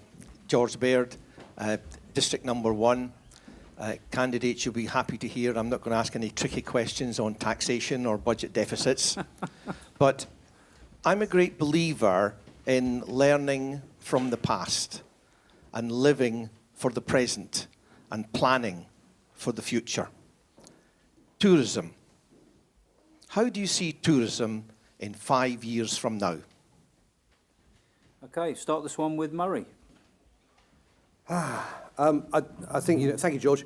I think you know that in my opening I did mention tourism quite strongly and that it should get off its knees. I don't mean that as any disrespect to tourism as it stands at the moment. It's just that since 1997, tourism has dropped by a massive 43%. 43% of those coming to visit this island are not coming to visit this island. Now, when you and I go away and we come back, the first thing we do when we come back is go, oh, what a lovely place. Isn't it great to be back in Jersey? And that's what we all say. Why do we say that? Because it is a lovely place. What we've got to do is get that message over to people to remind them that it is a lovely place and to come here. It's really important. 681,900 visitors in 2013. I know that because there's a fantastic infographic which you can get online, which tells you what tourism is doing for you. It's really quite interesting. It's quite illuminating. Tourism is so important. There's a tourism shadow board at the moment seeing huge potential in getting people back to the 1997 levels, about 1 million people. I agree. I think we can do it. We need the will of government and of people. Event-led tourism is the big buzzword. You'll hear it from everybody. Jersey Live to Jersey Rugby Club, the Battle of Flowers to the air display, the car rally to spring and autumn walk weeks, all of that and everything else that we do, give people a reason to come here, and they will come here, and they enjoy it when they do. We've got to invest in making life easier for tourists. I believe we should have free Wi-Fi just about everywhere, so they feel home from home wherever they go, and they're not always looking for a signal wandering around. Try and clear up the car park disc as well, because they're all confused by that, quite frankly, and how many times have we tried to explain it to them. Sport and investing in sport is really, really important. I haven't got much time, so I will tell you a few bits and pieces. Tourism affects just about everybody in this island one way or another. Yes, hotels, guest house, restaurants, pubs, you might expect all of that, of course. Builders, plumbers, electricians, they're all needed. Decorators, advertising agencies, the utility companies, growers, fishermen, wholesalers, retail shops, we all benefit from more tourists. And if you think you don't, just think about how many regional airports you can fly to. If you didn't have tourists, you wouldn't have them either, let alone the boat links as well. And GST, here's a fact that's on that infographic that I was looking at. We all hate paying GST, but we love it when it goes into our coffers from someone else's purse. £11.5 million last year was the GST from tourists. We need more tourists to pay more GST so we can have our lifestyle. And if we can use the TDF, the Tourism Development Fund, wisely, I would love to see a St Albans Jazz Festival down here in this village. That's one of those events that we could do, we could use and attract tourists. Thank you. Thank you, Murray. If Angela could answer next, please. Well, we've all heard about event-led tourism. And if it works, that's fine. What I don't understand is why governments have to provide tourism services other than harbours and airports, and I believe that's looking to move arm's length. I believe we could give the industry grants, as we do agriculture, and they should be responsible for how to promote and advertise themselves. But as a result of receiving the grants, they would have to make a commitment to working with our schools and colleges and social security departments to train our youngsters. But it was only in the last few days I heard the owner of Longville Manor saying how well tourism was doing because they have sort of the higher end tourists that they're attracting, because of most of the hotels now are sort of 4 and 5 star. And so that is working very well, and he was very upbeat about it. So listening to him in that respect, and we've got so many other things, like, for example, in St Peter's, they're going to extend Amazing Maze, sorry. Yeah, and they're about to extend and do a lot more. We're also providing much more self-catering for tourists, and that seems to be doing very well. So I think all in all, tourism is probably doing quite well from what I understand. Okay, if you could follow on, Mike. Well, I think tourism is certainly different from what it was 20 years ago. And I think the requirement of the Jersey holidaymaker is certainly different. We also need to be conscious that we've got a lot less beds than we probably had 20 years ago. So whilst we want to encourage tourists, I think we also need to encourage the building of hotels, self-catering or accommodation in some form or other. I don't think we should forget the Bucket and Spade Brigade. Jersey is jolly good. It's got some super beaches, ideal place for people to come with their children and speak the lingo, we've got marvellous food offerings, and my experience of people that come into my establishment is that they really having a great time, and we need to continue to fertilise that group of people so that we get more of them. There's no doubt about it that we need to encourage cheap flights, cheap sea journeys to get people here, because that really tips the balance. There's strong competition from other places for weekend packages and or short-term, short-stay, 3 or 4 day holidays, and we need to grab some of that. As others have said, event-led tourism seems to work for us. We certainly in St Albans we've seen the benefit from that, and I think we've got an ideal forum for event-led tourism down here.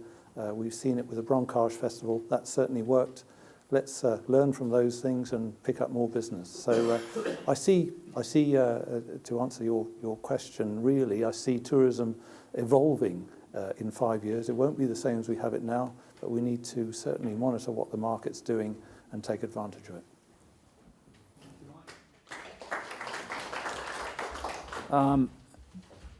We've probably got time for 2 more questions, so if you're sitting there itching to ask one, you've probably got, like you say, only got 2 chances, so we've got gentleman in the corner.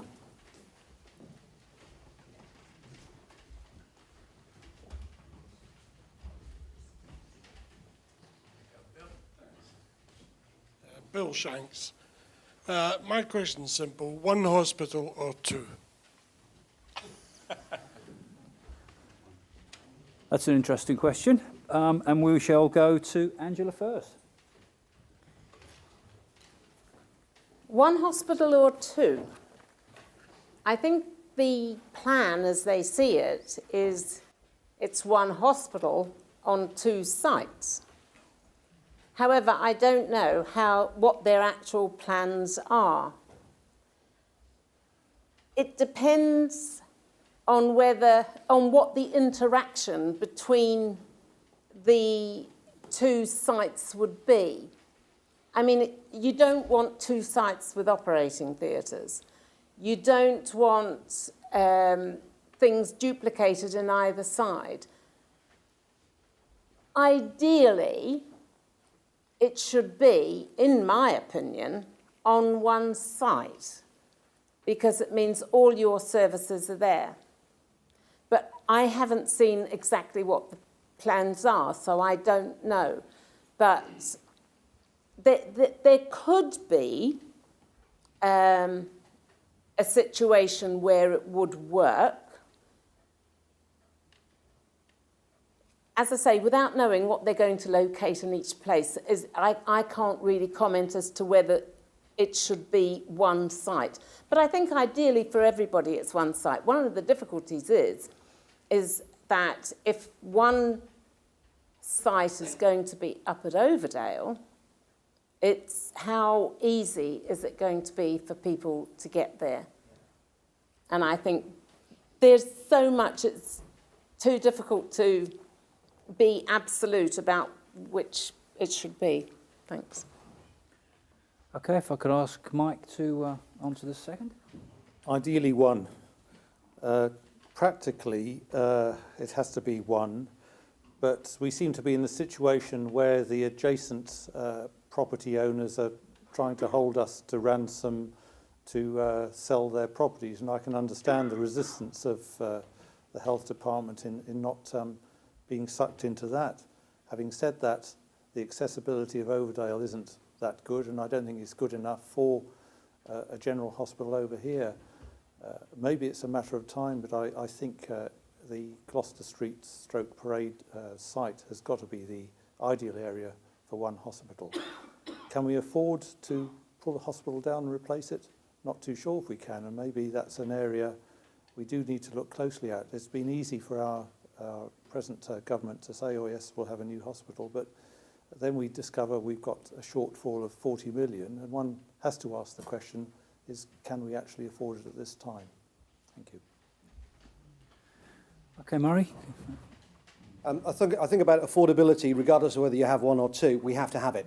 It's an inevitability. We need to invest in the healthcare of all of us and everyone else that's going to follow behind us and all those that are ahead of us, in whatever way that may be, because we've got a growing ageing population. We need to care for them. The General Hospital is not up to the standard that it should be for the environment and for an economy that has got money not to burn, not coming out of its ears, but we are not in debt as an island. We are not in debt. And there are a lot of countries that would be grateful to be in the situation that we are in. And we need to spend that money wisely, and I think our health, because if you haven't got health, you haven't got anything else. It's really important. I think it's a business negotiation that's going on here, and unfortunately, some people in our government at the moment haven't got a good track record of negotiating with sites. Just think about the police station. And quite frankly, they're making a bit of a pig's ear of this one. But I think there's a bit of what I would call shilly-shallying going on between departments here, because ideally you want one site.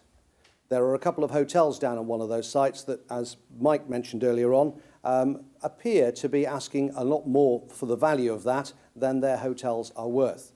So what does the next suggestion that come up when we know that's the case? Well, we're going to put it in 2 places. Are we really? I don't think we are. I don't think Overdale's the right place for it, and I don't think the access is right for it. And the inconvenience of having a hotel split over 2 sites with different departments, it's a non-starter, and it's not worth the investment then.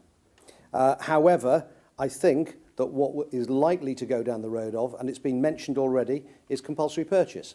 Now, if it comes to compulsory purchase means the government can compulsorily purchase that land or that site, and it is at the market value. So those people who are holding out for a better price are not going to get it.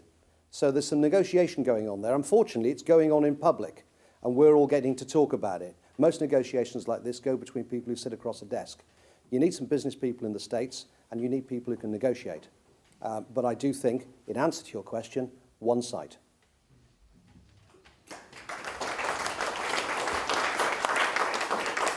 Okay, we'll move on to the unlucky 13th question. Whoever's got one to... Has anybody got a question for our candidates? Do you want my public sector reform one? Well, I think if nobody else is going to ask a question, then by all means, I'm happy for a second question. If nobody else has got a question. Okay, let's have your public sector reform question.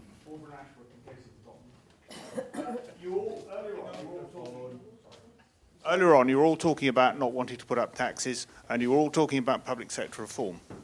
You were almost all of you, talking about not cutting frontline services.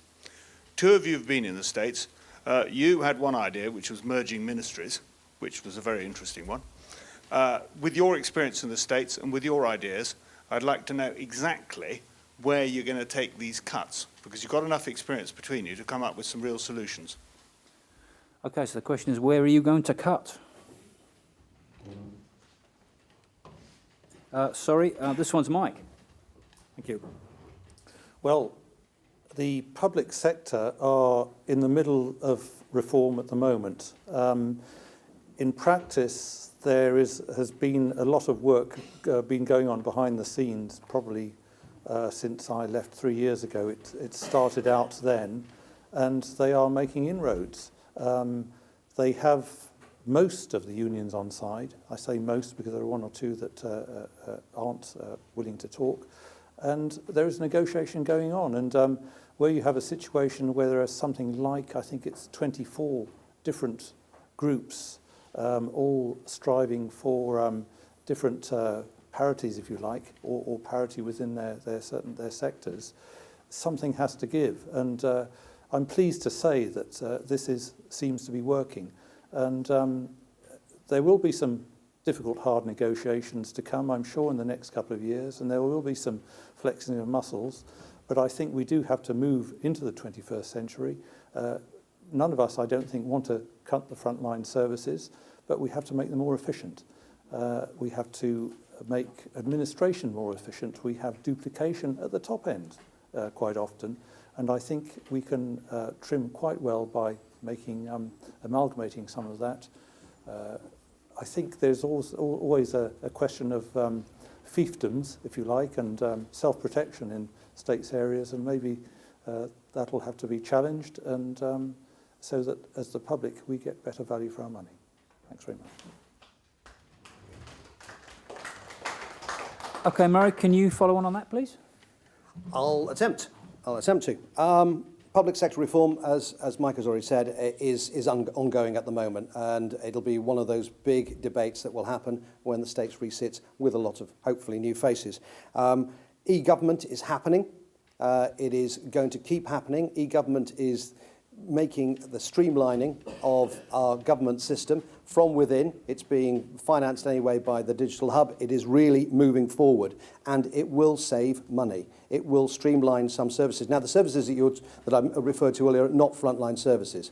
I think that in areas, and I'm going to name some names here, the Chief Minister's office, bit top heavy. Treasury, bit top heavy. Those areas and that administration has gone up and has actually grown. And we talk about fiefdoms, we talk about people building empires here. We need to have some very, very strong politicians to say, no, enough is enough. You've got enough people to run it. You've got technology which you must bring forward. There will be some natural wastage over 2 or 3 years on that, but I really believe that we can make those cutbacks in those areas. And hopefully, and I hope they will not affect frontline services, because I don't think that's where the cuts need to come at all. So there are some areas there. I also think we need to have a complete review of property management within the states. Is there any reason in a place that's 9 miles by 5 where everyone has to commute into St Helier? Now, I'm not suggesting we build a Cyril Lamarck on a house just out the front here, but there is some relocation that can happen. It's happened with lots of corporations across the world. It happened with the BBC when they found that London was too expensive and they moved half of it to Manchester. It wasn't popular, but we're not going London to Manchester here. We might have Rue de Pré areas. We might have areas up at St Peter's Park. We might have areas that we can use. There are other areas which aren't such attractive properties where those properties can then come under the hammer, and we can make sure that our government properties are managed properly. So possibly there's something in there as well. It's a huge, huge debate. And I still maintain that there is a little bit of a silo effect between different departments that don't talk to each other, that manage, duplicate all the time, and we can streamline that. And that is exactly what's going on with the public sector reform at the moment. I'm looking forward to debating that. There is a information services, Neil Wells there, had a meeting with him the other day, fascinating to find out where they are streamlining it and where information services is going on all of this. There is a Tell Me Once campaign which they're running at the moment, whereby you get to talk to one department and then it is disseminated out to the other departments. I think it can have effects for all of us. And I think eventually we'll end up with electronic voting and other such things that will come in for this. And I think it's really important that we do it. There you go. Angela, please. Thank you. Quite interestingly, yesterday, I asked how many staff the states had increased by in the last year when they're supposed to be contracting. And the reply was 300. So I asked what they had done about efficiency savings. And they said they had done a redundancy package, and I think I'm correct in saying 80 people had taken up that offer. So actually they increased by 380, not 300. And just out of interest, when the interim policy was made on heads of household, they gave a figure of 300 for the next year, 325. That 325 is heads of households. So if you have a head of household come in and they have a family, that could be 3-4 times that number of actual individuals arriving in Jersey. The efficiency savings need to start at the top, not at the bottom. Managers seem to be managing other managers who are managing other managers, and that needs to be flattened.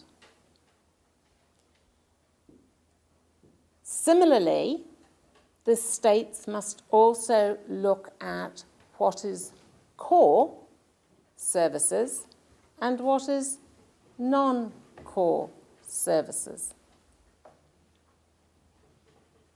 and what it is that the state should be providing. And I think certainly with what, if I've understood correctly, they're doing with harbours and airports, that will be something that goes that way.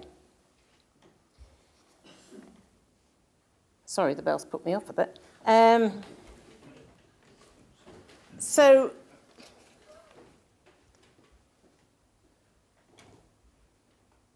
I think I'll stop at that point. Thanks.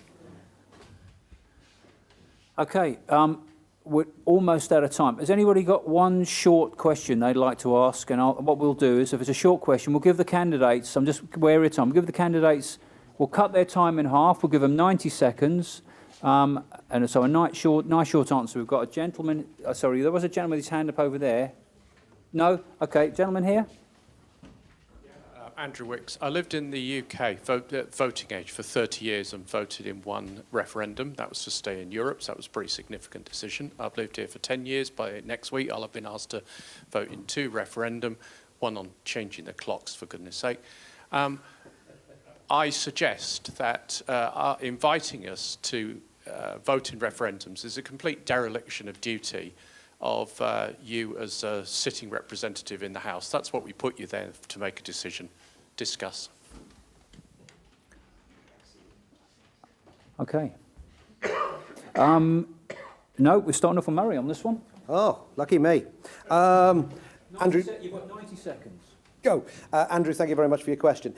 We need to make decisions. You're absolutely right. We don't make decisions. We defer it out when we get a little bit frightened. Earlier on, Angela said there was some slides up in her loft from 20 years ago, which were exactly the same slides we've got now. That is just an indictment of the last 20 years of politics in this island.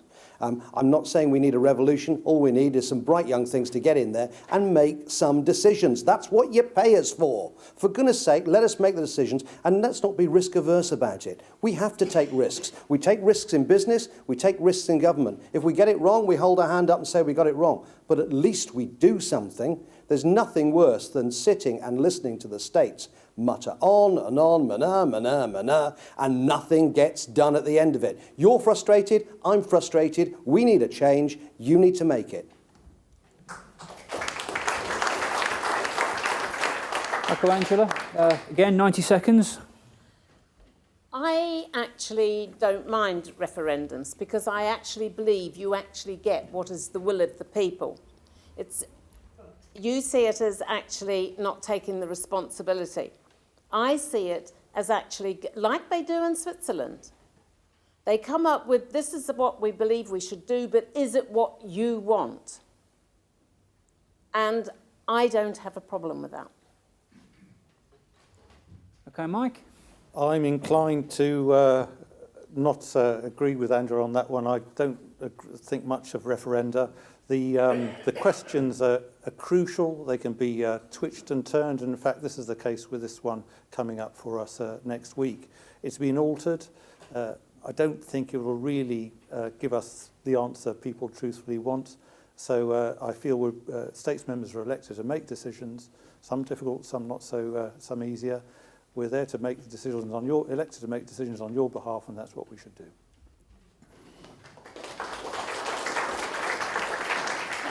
Okay, we've come to, with 25 minutes past 9, we've come to the end of the question section. The candidates before we started agreed to a 60-second summing up at the end. They drew ballots, slightly different to the first one at the start of the meeting. And in terms of summing up, if we're going to start with Mike first. If you've got 60 seconds of summing up you'd like to give, but we won't start until you're ready. Right. Ladies and gentlemen, I've learned a lot from experience that getting things done in Jersey's administrative circles can be like walking through the mud in St Albans Harbour. It always takes longer and is far more difficult than you think. I do believe that I know how to make things happen. I've made mistakes, I've learned the lessons, and I don't need to spend another 3 years learning the ropes. My track record, both in the parish and the states, I think proves it. Thank you, ladies and gentlemen, for listening tonight. I ask your support by honouring me with your vote next Wednesday, the 15th. Thank you very much indeed. And again, we'll give the same 60 seconds to, well, different 60 seconds to Murray Norton. Right. Right, here goes on this one. I'll try not to talk too fast, and I'll talk as clearly as I can. I believe I can make things happen. I will be a full-time politician. I will work closely with the Connotab, and I will be in the parish, and I will be representing the parish. That's what this election is all about, representing the people that live in this district. And that's what they deserve, and that's hopefully what they're going to get. I have a vision for a parish that's inclusive, that cares and supports for each other, where our goal is to make positive improvements to the lives of islanders and those in the parish. A strong economy, improved tourism, healthcare, education, environment, sensible business decisions made in the States. I've got energy, I've got background in business sense, and to make this happen, and I hope that I will be able to deliver you some results. You may have already made your mind up, and if you have, I hope it's a vote for me. I'd be deeply honoured and very humbled if you'd vote for me. Thank you very much. And the final word from the candidates tonight goes to Angela. I think the thing to be said about states is that they have discussed themselves for 2 terms and haven't really come up with anything. In fact, it's probably 3 terms. So thank you all for attending this evening and for your questions. I would like to take this opportunity to publicly thank my proposers, seconders and supporters for all the encouragement you've given me, and to all for your kindness and courtesy given to me when I've been knocking at your door. I'm hoping that all the walking around the roads and lanes will have benefited my good health and lessened my weight.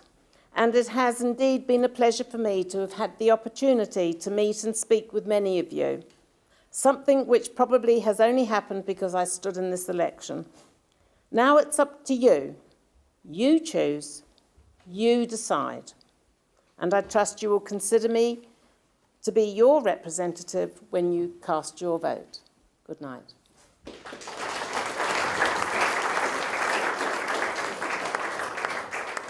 Obviously, before we go tonight, I really do owe a few thanks to people, and it's only right that I do thank them. First of all, I thank you, the audience, I think for providing a set of really wide-ranging and testing questions tonight. I believe we've heard some really in-depth and knowledgeable responses from what I hope you'd agree are 3 very qualified and very committed candidates. I say this from the heart, it doesn't matter how experienced you are as a candidate. It's still a nerve-wracking time when you have to come up here and answer questions. So I think you'd all like me to wish them luck during their last week of the selection, and good luck on polling day. And if we could put our hands together, I think for 3 for what they've said to us tonight.